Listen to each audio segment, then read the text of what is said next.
रख हौसला वो मंजर भी आएगा, प्यासे के पास चलकर खुद समुंदर भी आएगा, थक कर ना बैठ ऐ मंजिल के मुसाफिर, मंजिल भी मिलेगी और मिलने का मजा भी आएगा। नमस्कार मेरे प्यारे साथियों, कैसे हैं आप लोग। आशा करता हूं आप लोग स्वस्थ होंगे, मस्त होंगे और बोर्ड परीक्षा की तैयारी में व्यस्त होंगे। और थंबनेल देखकर तो समझ ही गए होंगे कि आज हम लोग इस क्लास में क्या पढ़ने वाले हैं। जी हाँ दोस्तों, इस क्लास में हम लोग सामाजिक विज्ञान क्लास 10 के 30 महत्वपूर्ण एमसीक्यू क्वेश्चंस को सॉल्व करने वाले हैं, जो कि बोर्ड परीक्षा 2026 के लिए अत्यंत महत्वपूर्ण हो जाती है। तो बिना समय गंवाए, बिना किसी देरी के, चलिए शुरू करते हैं आज की क्लास को पढ़ना। तो यह है पहला क्वेश्चन। पहला क्वेश्चन है कि फ्रांस की क्रांति की शुरुआत कब हुई थी। ऑप्शंस है 1788, 1789, 1790 या 1787। तो मेरे भाई इसका सही उत्तर है 1789, जो कि फ्रांस की क्रांति की शुरुआत हुई थी 14 जुलाई सन 1789 ईस्वी को।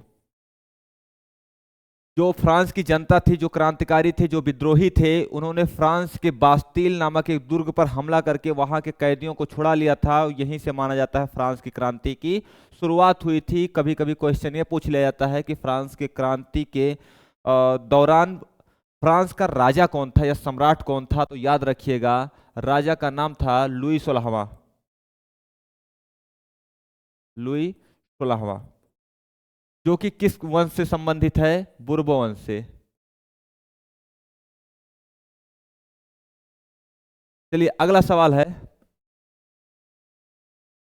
1789 में फ्रांस में राष्ट्रवाद की प्रथम अभिव्यक्ति का क्या परिणाम हुआ। ऑप्शंस हैं फ्रांस की क्रांति, नेपोलियन का उदय, जर्मनी के एकीकरण या निरंकुश राजतंत्र का आरंभ।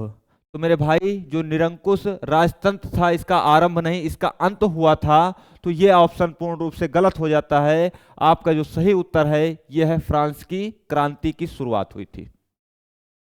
अगला देखिए, अगला क्वेश्चन है कि नेपोलियन का संबंध किस देश से है। तो नेपोलियन का संबंध जर्मनी, इटली, फ्रांस या इंग्लैंड। तो किस देश से है इसका संबंध। तो मेरे भाई इसका सही उत्तर है फ्रांस से। अगर हम नेपोलियन की जन्म की बात करें तो नेपोलियन का जन्म हुआ था 15 अगस्त सन 1769 ईस्वी में। 15 अगस्त सन 1769 ईस्वी में, और इसकी मृत्यु हुई थी 5 मई 1821 ईस्वी में। और इसको वाटरलू की लड़ाई में हराकर इसको सेंट हेलेना नामक द्वीप पर भेज दिया गया था, जहां उसकी मृत्यु हो गई थी। चलिए अगला सवाल देखिए। अगला क्वेश्चन है कि जर्मनी के एकीकरण का जनक किसे कहा जाता है। ऑप्शंस हैं ऑटोमन बिस्मार्क, नेपोलियन, हिटलर या लुई 16वां। तो जो ये आपका नेपोलियन है इसका संबंध फ्रांस से है, लुई 16वां का संबंध फ्रांस से है। और ऑप्शन दो बचते हैं आपके, ऑटोमन बिस्मार्क और हिटलर। हिटलर द्वितीय विश्व युद्ध में सक्रिय हुआ था, तो इसका सही उत्तर होगा ऑटोमन बिस्मार्क। ऑटोमन बिस्मार्क के द्वारा ही 18 जनवरी 18 जनवरी सन 1871 ईस्वी में पर्सा के राजा विलियम प्रथम को जर्मनी का सम्राट घोषित किया गया था। चलिए अगला क्वेश्चन देखिए, जर्मनी का प्रथम सम्राट किसे घोषित किया गया था। जस्ट अभी देखे हैं हम लोग, विलियम प्रथम इसका सही उत्तर होगा। तो विलियम प्रथम को 18 जनवरी सन 1871 ईस्वी को जर्मनी का सम्राट घोषित किया गया था। अगला सवाल देखिए, अगला सवाल है वाटरलू की लड़ाई कब हुई थी। ऑप्शंस हैं 1814 में, 1815 में, 1819 में या 1820 में। तो इसका सही उत्तर है 1815 ईस्वी में। ये जो लड़ाई लड़ी गई थी वाटरलू की, ये दो देशों के मध्य लड़ी गई थी। फ्रांस, जिसका नेतृत्व कर रहा था खुद नेपोलियन,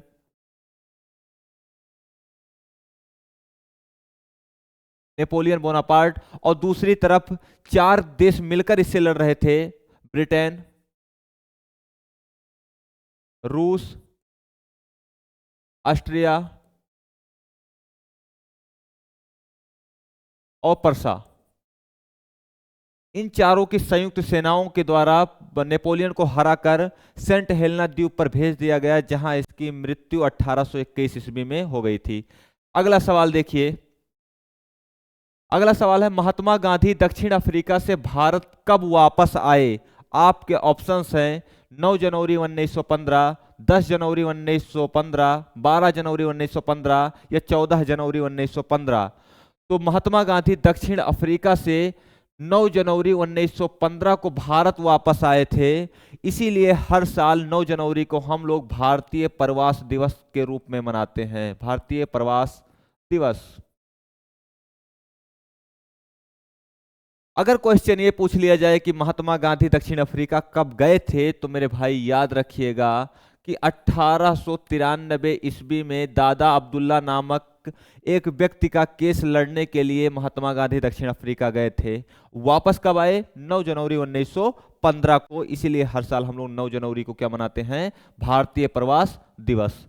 अगला सवाल देखिए।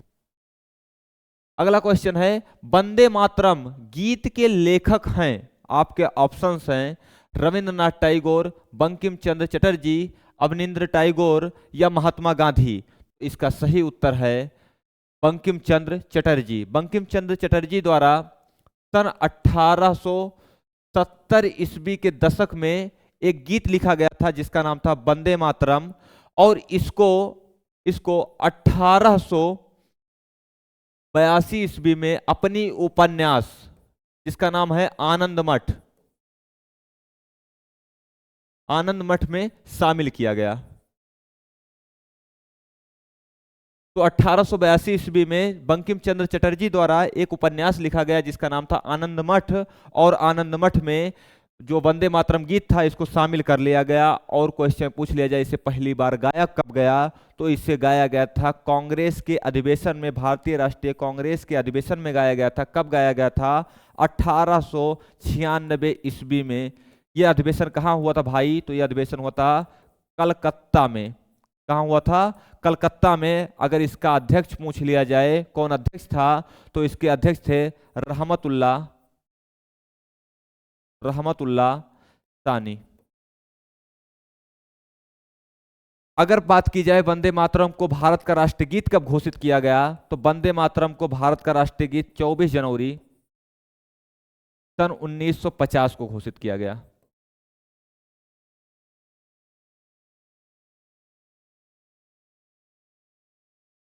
अगला क्वेश्चन देखिए, करो या मरो का नारा किसने दिया था? ऑप्शंस हैं सुभाष चंद्र बोस, चंद्रशेखर आजाद, भगत सिंह या महात्मा गांधी। तो इसका जो नारा दिया गया था करो या मरो का, ये दिया गया था महात्मा गांधी जी द्वारा।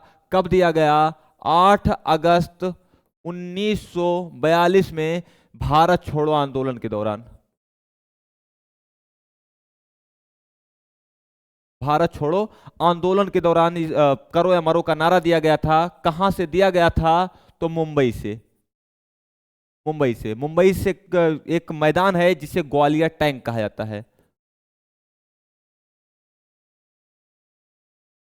ग्वालियर टैंक मैदान से, जिसे अब अगस्त क्रांति मैदान के नाम से जाना जाता है।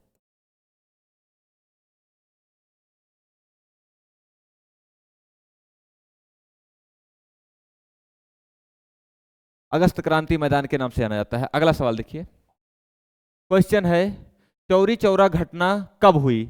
आपके ऑप्शंस हैं 1920, 1921, 1922 या 1930। तो इसका सही उत्तर है ऑप्शन सी 1922, क्योंकि जो महात्मा गांधी के अनुयायी थे, जो असहयोग आंदोलन चल रहा था उसमें जो महात्मा गांधी के अनुयायी थे, उनके द्वारा 4 फरवरी, कई किताबों में लिखा होता है 5 फरवरी 1922 को उत्तर प्रदेश के गोरखपुर जिले में 22 पुलिस वालों को जिंदा जला दिया गया था, जिसके बाद में महात्मा गांधी आहत हुए थे और उन्होंने असहयोग आंदोलन को वापस ले लिया था। तो इसका जो उत्तर है वो ऑप्शन सी 1922 सही है। अगला सवाल देखिए, सविनय अवज्ञा आंदोलन कब चलाया गया? ऑप्शंस हैं 1921, 1924, 1927 या 1930। तो इसका सही उत्तर है मेरे भाई 1930। चलिए अगला सवाल देखिए, भारत छोड़ो आंदोलन की शुरुआत किसके द्वारा की गई थी? ऑप्शंस है गोपाल कृष्ण गोखले, बाल गंगाधर तिलक, भगत सिंह या महात्मा गांधी जी द्वारा। तो महात्मा गांधी इसका right answer option D, Mahatma Gandhi सही उत्तर है। अगला क्वेश्चन देखिए, बरदौली सत्याग्रह का नेतृत्व किसके द्वारा किया गया? ऑप्शंस हैं चंद्रशेखर आजाद, भगत सिंह, ज्योतिबा फूले, सरदार वल्लभ भाई पटेल। तो ऑप्शन डी, सरदार वल्लभ भाई पटेल द्वारा 1928 में बरदौली सत्याग्रह का नेतृत्व किया गया था। ऑप्शन डी, सरदार वल्लभ भाई पटेल इस सवाल का सही जवाब है। अगला क्वेश्चन देखिए, जलियांवाला बाग हत्याकांड कब हुआ? ऑप्शंस हैं 8 अप्रैल 1919, 9 अप्रैल 1919, 13 अप्रैल 1919 या 16 अप्रैल 1919। तो इसका जो सही उत्तर है वो ऑप्शन सी, 13 अप्रैल 1919 को बैसाखी के दिन अमृतसर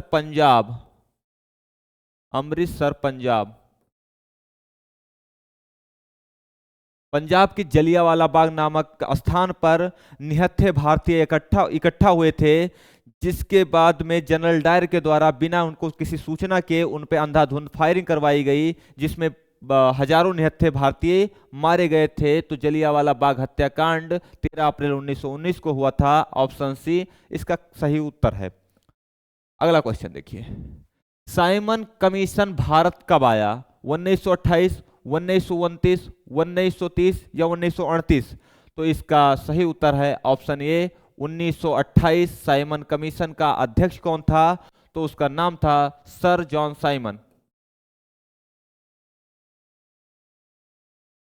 सर जॉन साइमन। और ये सातों के सातों जो साइमन कमीशन में लोग थे वो 7 अंग्रेज थे, और सातों के सातों अंग्रेज होने की वजह से भारत में इसका विरोध किया गया। तो इसका ऑप्शन ए 1928 इस प्रश्न का सही उत्तर है।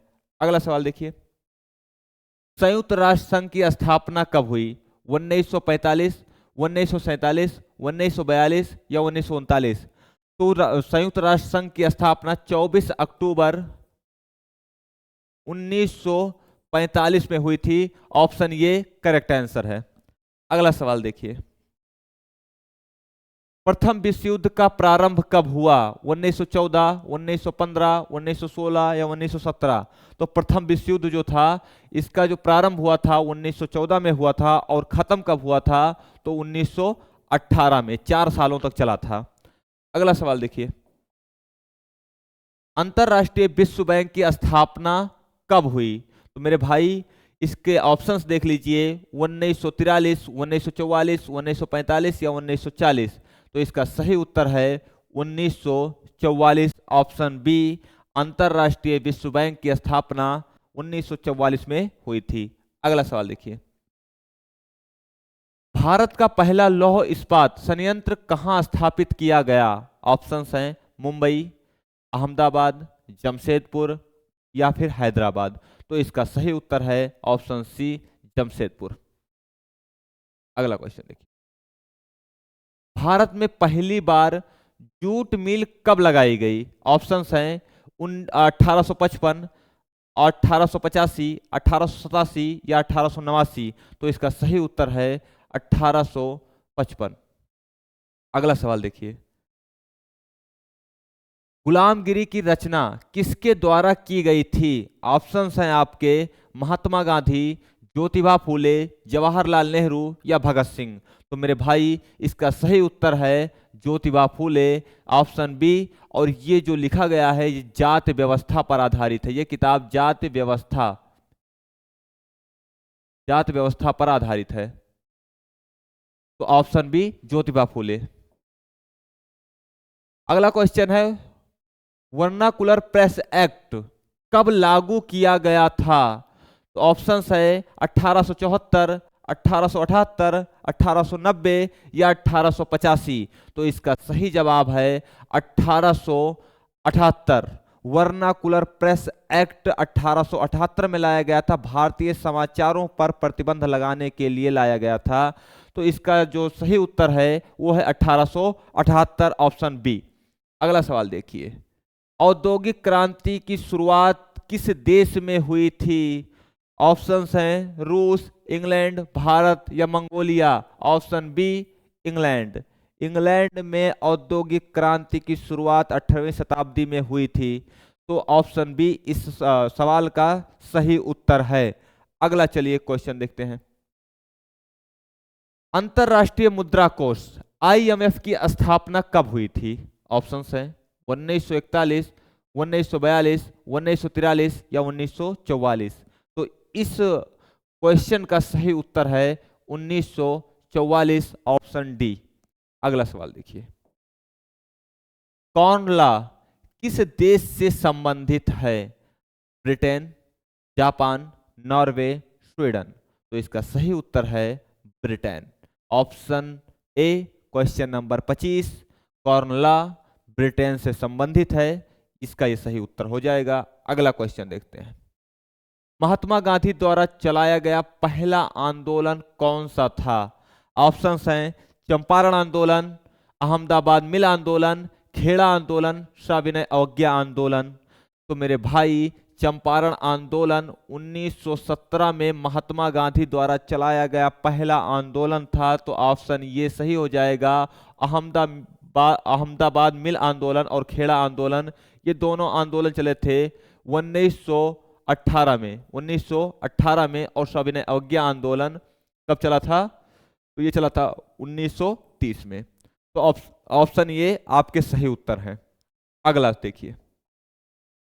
स्वराज्य हमारा जन्मसिद्ध अधिकार है और मैं इसे लेकर रहूंगा, ये किसका कथन है? ऑप्शन है जवाहरलाल नेहरू, गोपाल कृष्ण गोखले, महात्मा गांधी या बाल गंगाधर तिलक। तो ऑप्शन डी, बाल गंगाधर तिलक द्वारा लखनऊ अधिवेशन 1916 में कहा गया था स्वराज्य हमारा जन्मसिद्ध अधिकार है और मैं इसे लेकर रहूंगा। लखनऊ अधिवेशन का अध्यक्ष कौन था? तो अंबिका चरण मजूमदार थे, ये बात याद रखिएगा। अगला क्वेश्चन देखिए। प्रथम गोलमेज सम्मेलन कब हुआ था? तो प्रथम गोलमेज सम्मेलन 1930 में, द्वितीय 1931 में और तृतीय 1932 में हुआ था। और तीनों गोलमेज सम्मेलन में भाग लेने वाले प्रथम, द्वितीय और तृतीय, तीनों गोलमेज सम्मेलन में भाग लेने वाले एकमात्र भारतीय थे बाबा साहब भीमराव अंबेडकर जी।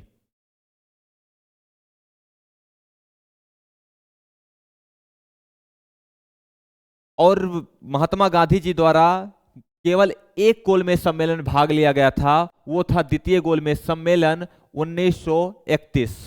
अगला सवाल देखिए। पूना समझौता कब हुआ था? ऑप्शंस हैं 1931, 1932, 1933 या 1935। तो इसका सही उत्तर है 1932। किसके किसके मध्य हुआ? तो गांधी जी और भीमराव अंबेडकर जी के मध्य।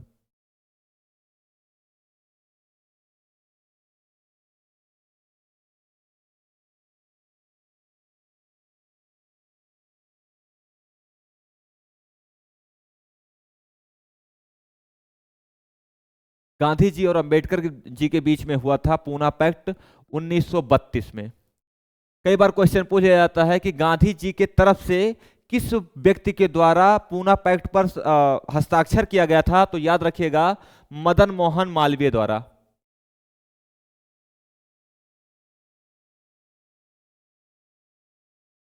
मदन मोहन मालवीय जी के द्वारा गांधी जी के तरफ से पूना पैक्ट पर हस्ताक्षर किया गया था। अगला सवाल देखिए भाई। भगत सिंह सुखदेव राजगुरु को फांसी कब हुई?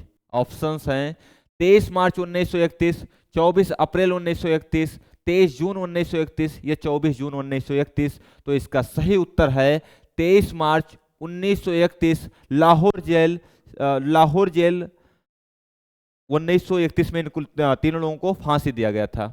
लाहौर सेंट्रल जेल वर्तमान के पाकिस्तान में, उस समय का ब्रिटिश इंडिया में।